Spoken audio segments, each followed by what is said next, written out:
more so than what is your weight, because I don't care as much about a weight number versus the types of foods that are going into the body.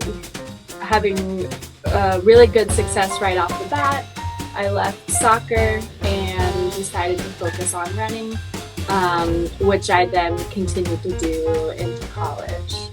You know, it's funny. It was actually a lot different than I expected. I had a lot of challenge throughout my life on and off, just managing anxiety and feeling pressure to live up to other people's expectations. So I think for me, it's just the business aspect of selling online, how to process shipping and deal with packaging and things like that. And I'm proud of who I am today. I think that, you know, another thing that helps me a lot is that I wear a heated vest at work.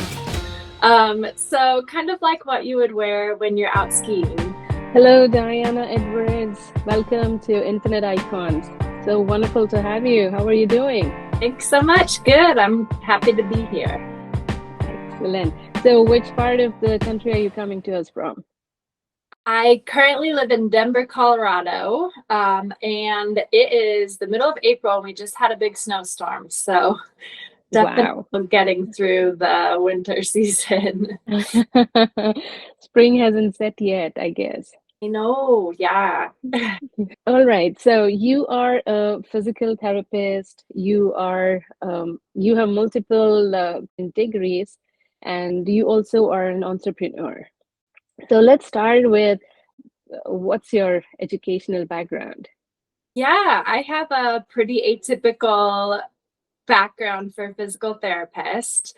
I was actually raised in a small town that was well known for its scientists and scientific education. And so they really pushed engineering on me when I was growing up. We had a national lab that would do career days and things like that. So I was really raised to be an engineer. So my first degree was actually in mechanical engineering. And then I went on to get my master's degree in biomedical engineering. But it wasn't until a few years after working as an engineer that I decided to go back to school to get my doctorate in physical therapy.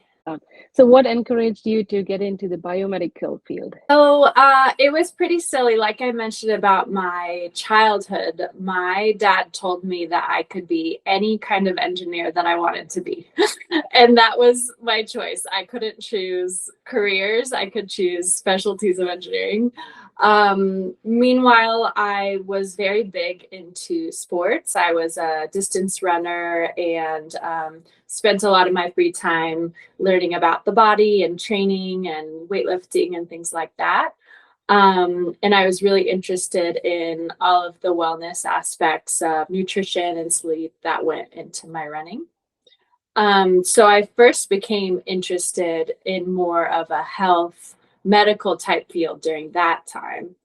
Um, and so I knew that as an engineer, I wanted to do something that would impact the health of others, and make a positive difference in the health of others. And so that's what ended up leading me down that biomedical path. When you were big on sports, what did you play?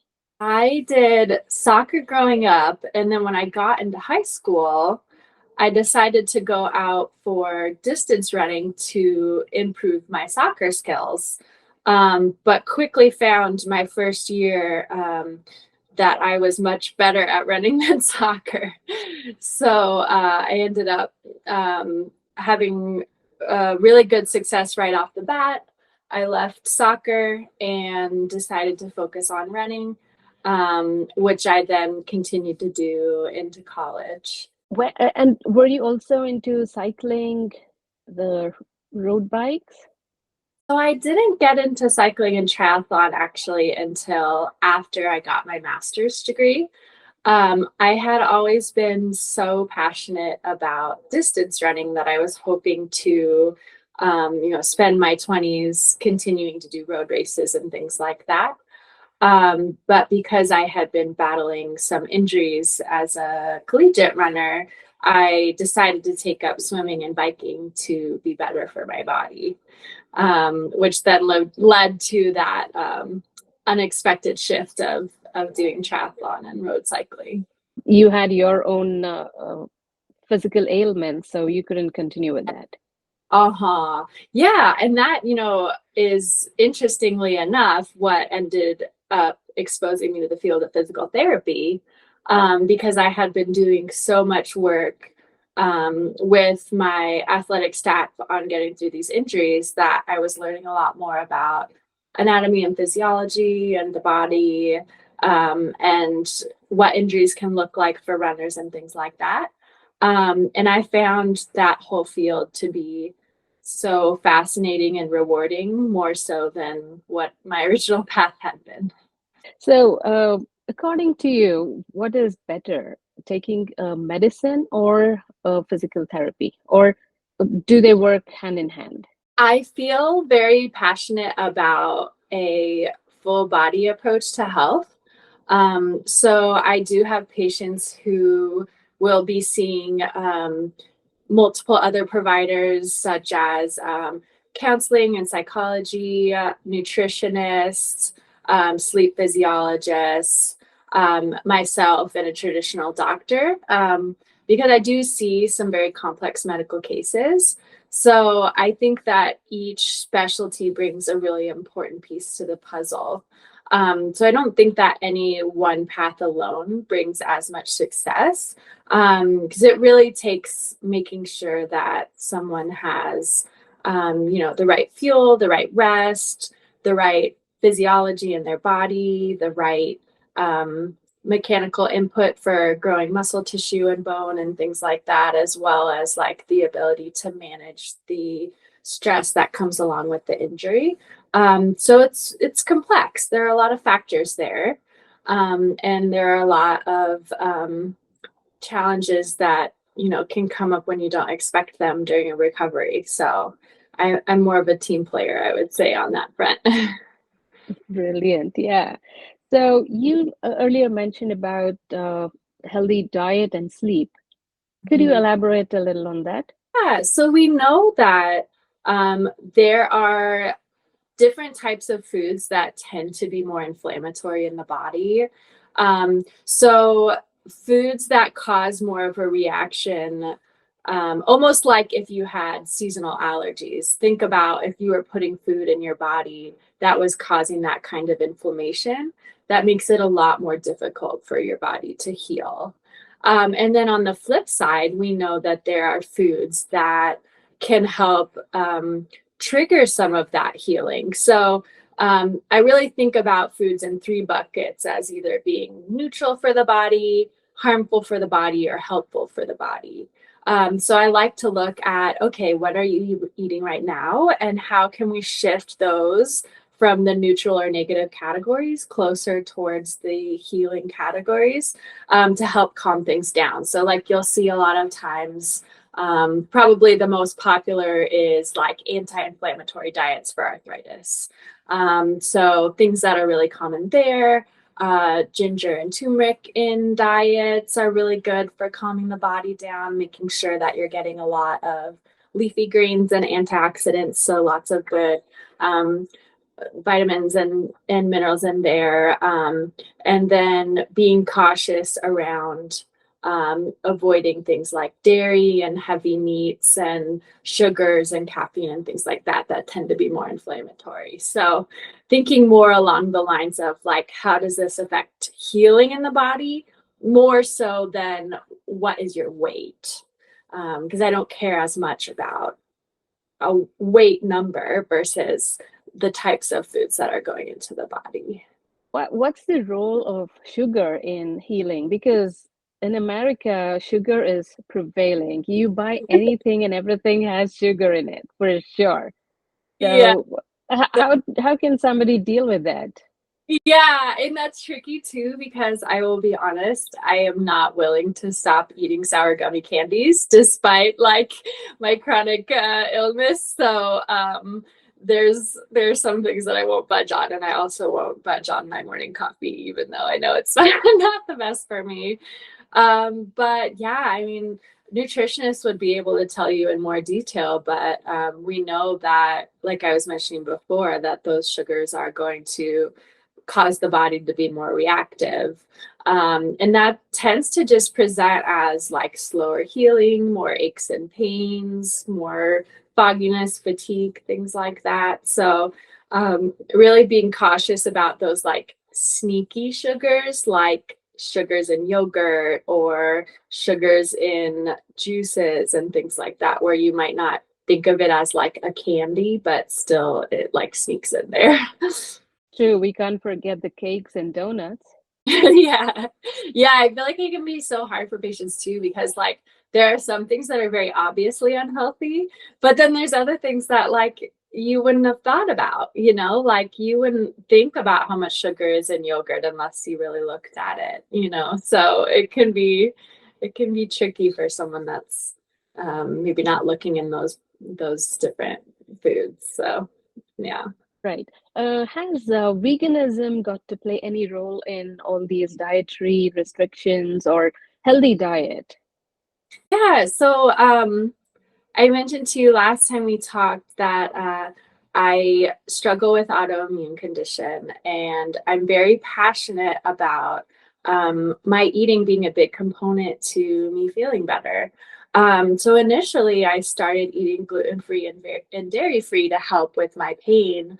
But then the more and more I read about the food system and how our food is processed, where it comes from, things like that, um, I became really appalled at animal agriculture and just all the negatives that it has on the animals who are suffering, the environment, deforestation. And it is crazy. Like, animal agriculture contributes more CO2 emissions than the transportation industry, and yet nobody's talking about it. So for the last about 3 years, I've been vegan, and it really brings me a lot of pride for just the causes that I'm passionate about, but then at the same time has the added effect of helping with my autoimmune disease. So definitely something that I'm passionate about and love talking about. How was the transition from being a non-vegan to a vegan? Was it very hard to shift? It's funny. It was actually a lot different than I expected. I thought that I was going to have a lot of like strong will to do it. Like I thought it initially when I started becoming more interested, I thought I was going to have to be like really encouraging myself to say no, and like being really like firm talking to myself, about like, okay, you shouldn't eat that. But honestly, it was so, so far from that. I started seeing animal products not as food. Like the thought of drinking milk just makes me so sad for mama and baby cows that like it wouldn't sound appetizing to me. So I had originally thought that it was going to be this gradual transition. But I had a period where I was just feeling so much like pain for the abuse and the system and the world and all of those things that like I just didn't want to participate in it. It wasn't like I was forcing myself not to eat it. It was more of, I want to make choices that align with my values, and I want to make choices that I feel good about and can be proud of. And that made it so much easier than I expected to actually make the transition. Yeah. Mhm. So definitely a conscious choice. Yes, for sure. And the more educated I became, the more sure of myself I became too. You mentioned about you have your own aches and pains Hmm. in your body. So being a physical therapist, does it hinder you from functioning or carrying on with your um, work, or how do you deal with that? Yeah, it's been a long journey of learning lessons the hard way, and I would say. I first began having pain from what later was diagnosed as ankylosing spondylitis back when I was an engineer. So even before I had transitioned to physical therapy. Um, I was trying to continue with distance running at that time. And I would just get these bizarre flare ups that like didn't really make sense with my general health. So at that time, I'd have the most trouble with sitting for long periods at my desk because mostly it was a pretty sedentary position. Um, but then once I became a physical therapist, it was such a more demanding job. I need to give massages and lift weights to give to patients and stretch patients and push wheelchairs and things like that. So at first, I would only have flare ups a few times a year, but the last 2 or 3 years have been a lot more challenging. And I do get a decent amount of pain on and off throughout most days. So I've just developed some tools that make things easier for me. I'm a lot more picky now about when I give a massage. So I really want to make sure that the patient needs it. And it's not something that they can really push through with the foam roll, self massage, and stretching. So that's one thing, is being pretty particular about when I do get massage and manual therapy. Another thing that helps me a lot is that I wear a heated vest at work.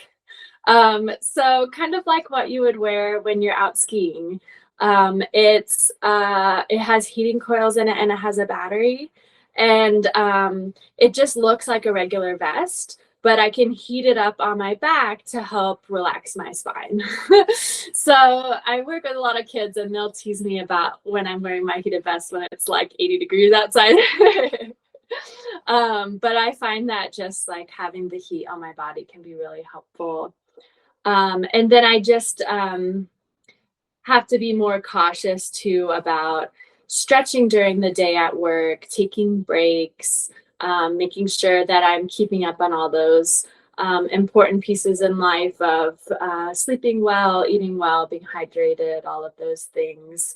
But there have been points when I've had to take days off. So it's definitely a work in progress. But I've gotten a lot better at it. And just the more I get to know my body and the more I get to know what my triggers are and what helps it, that has helped a lot too. Now, changing gears, let's step into your entrepreneurial journey. So, I understand you're a small business owner. So, what's your line of business and what is it called? Yeah, so I own my own Etsy shop. It's called Diana's Sewing Creations. And I sew oven mitts, iron skillet handle covers, and aprons, soon to be expanding to bowl koozies by popular demand.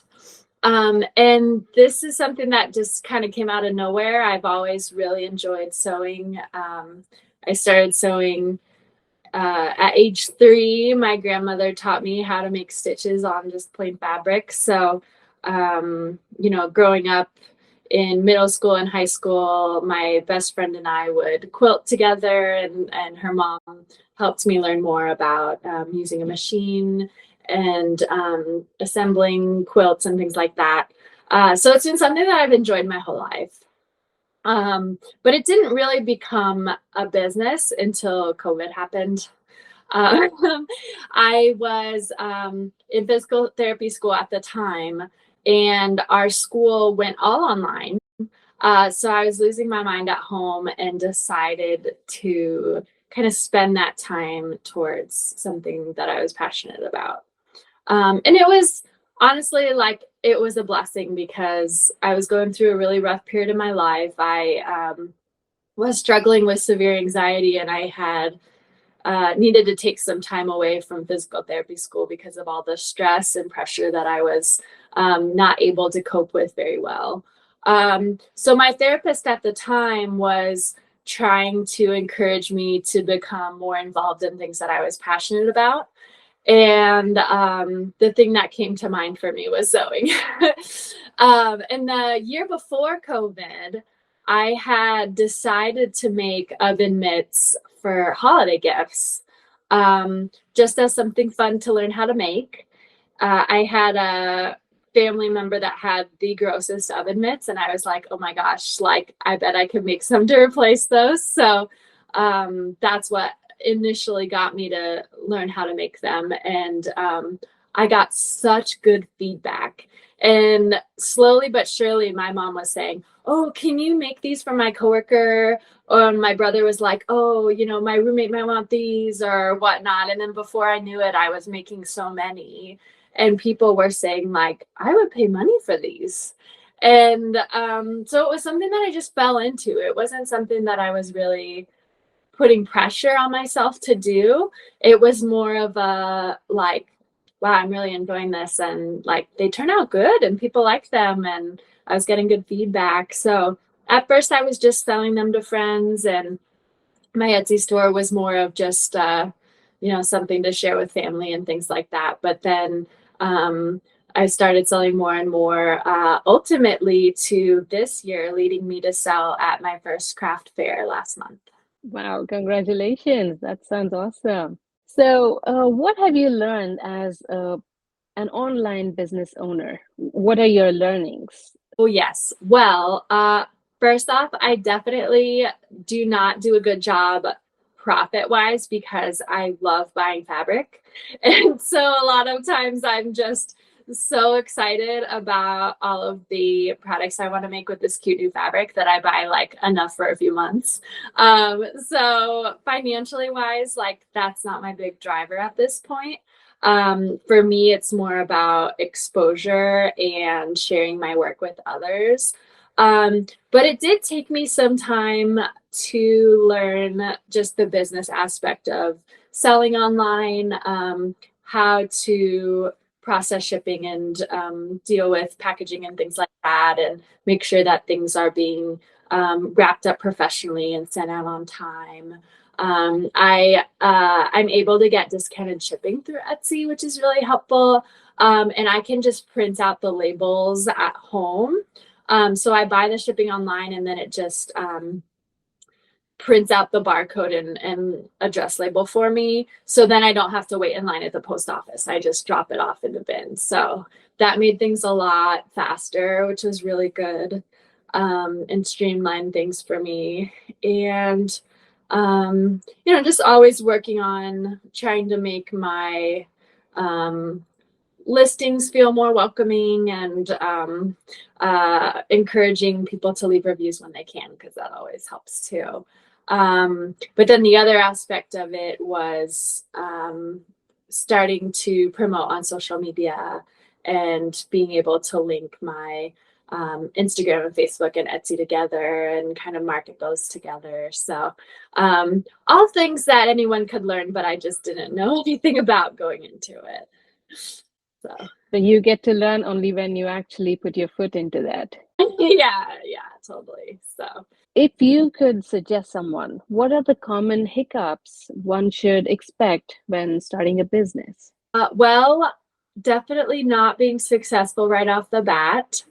I was hoping that once things were online, they would just sell, but it really took time for people to hear about me through friends of friends and posts and things like that. So it was pretty slow going for a while, and definitely have lulls, and then during the holidays, things will go back up. So just reminding myself to be patient was really a big part of it. Yeah. And then for me, just reminding myself that I'm doing it because I'm passionate about it and not for the financial benefits. So helps myself stay grounded when I get overwhelmed.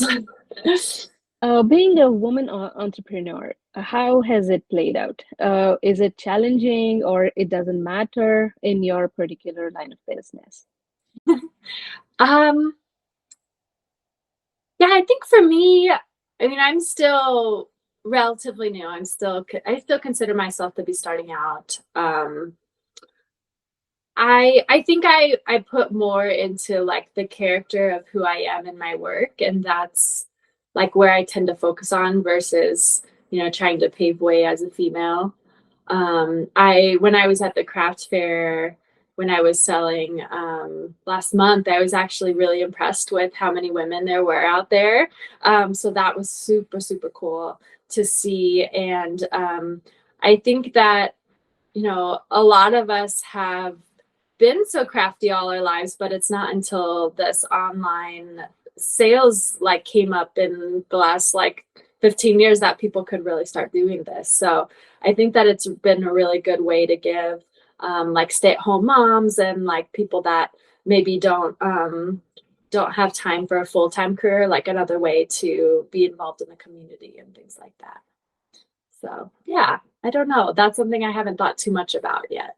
So what's your North Star in case you feel a little lost or you need to find your way back, both on your personal and your business front? Yeah, so like I mentioned before, I've had a lot of challenge throughout my life on and off, just managing anxiety and feeling pressure to live up to other people's expectations. So I think for me, it's just really important to ground myself back down to my core values.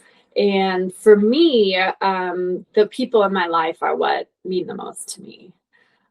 So of course, like family and friends, but also the relationships I build with my patients, and being able to foster all those different relationships in my life is what like is really the most rewarding for me. So it's so easy for myself to get caught up in like, oh my gosh, like I'm behind on this many notes, or like I thought I was gonna make this many aprons for the craft fair and I'm like not anywhere near there. And so I really just have to press pause and remind myself that like my health, my family, like that's what's really the most important to me. And making sure that I'm doing things that I'm passionate about. And um, it's so easy to get wrapped up into society's expectations. So that's something that I have to always watch out for myself. Can you throw some light on mental health versus physical health? Is there any relationship? I'm really passionate about mental health, and through my brother struggles a lot with his anxiety as well, and through our journeys together, kind of growing up in parallel and having these challenges, it can just be so crippling. And for individuals who haven't suffered from like these types of challenges, it seems so easy on the outside. A lot of times people would tell me like, oh well, like just focus on positive thinking, and like very good intentioned, but like it's such a big dark cloud that it's not easy to solve with something like that. And I think that it's hard for people to understand like how heavy that weight can be if they haven't gone through it on their own. And so that's something that I tend to really look out for in my patients. I treat a pretty intense, one of my specialties is chronic pain and functional neurologic disorders. And those conditions are so intense, even for someone with a really positive outlook and good support system. And so at Children's Hospital, I see kids that, come from homes of abuse or broken homes, or they are homebound or don't have anyone that's really supporting them. And it's so, so important to consider the mental health aspect of that. And a lot of these things, like if someone is in that really dark place, they're not going to be able to take care of their body. And it ends up being this cycle of, well, I'm in so much pain that it's making me depressed, which is making me not care, like take care of myself, which makes the pain worse. And it just becomes this like huge cycle. And it's so hard to see in kids. So I really feel like bringing those mental health providers on board as early as I can for those patients is super important.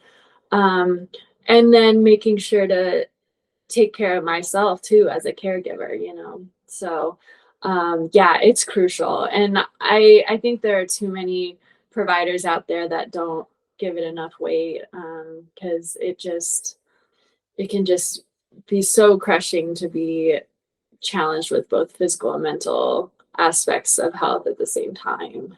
So, what's your message for our audience? Gosh, well, through my journey in my 20s, and you know, now I'm 33, the biggest, hardest lesson I learned was around my mental health, and just being so caught up in trying to do what other people wanted me to do. And you know, even becoming an engineer, I didn't decide to leave engineering until after my father had passed away, because I knew that he would have been heartbroken by me leaving engineering. So I think the biggest lessons that I have learned thus far in my life are the importance of really being true to myself, and taking care of myself, and make sure that I'm doing things that really build me up and bring me passion. Because it's so easy these days to get caught up in like having a career that is like profitable and makes money, and like making patents or writing white papers or whatever it might be, to try to like distinguish yourself um, as a professional. And like ultimately that's not what gives me satisfaction, is, you know, like how many white papers I've written. So just making sure that I'm really doing my best to take care of myself, take take the time to be with my family and do the activities I love, whether it's you know, walks or sewing or you know, resting or crafts and things like that. Like if I start to get caught up and forget about those things, that's when I start struggling again. So yeah, my biggest lesson has been to focus on those things that make life worth living, you know? So Absolutely beautiful. Thank you for that. yeah. Right. I have a fast 5 questions where you can give me a word or a sentence long answer. Okay, that sounds great. All right. So, what's your favorite free time activity? Crafting. What's the strength of your business now? Expanding to bowl koozies. What would you be if you were not what you're today? Ooh, that's a hard one. Um, I'm proud of who I am today. I think that, you know, uh, it's been a hard journey, but I am really grateful for who I am today. I'd say the one thing is that I really want to be a mom. So um, that would be something that I would love in the future. Oh, sure, sure. What are you still working on as an entrepreneur? I have some exciting areas that I want to expand to that are also in the knit kitchen realm. So those expansions will be really fun. Hmm. One word that describes you? Creative. Oh, brilliant.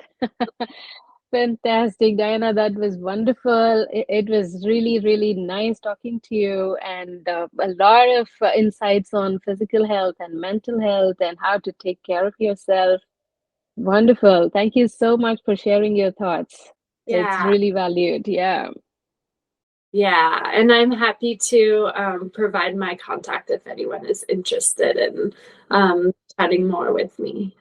Yes, please. Could you repeat your website so that now it reaches more people? Yeah, it is Diana's Sewing Creations, and I'm on Facebook, Instagram, and Etsy. Great. Thank you so much for joining me today. All the best to you in your journey, and we'll be in touch. Thank you so much. I really appreciate it.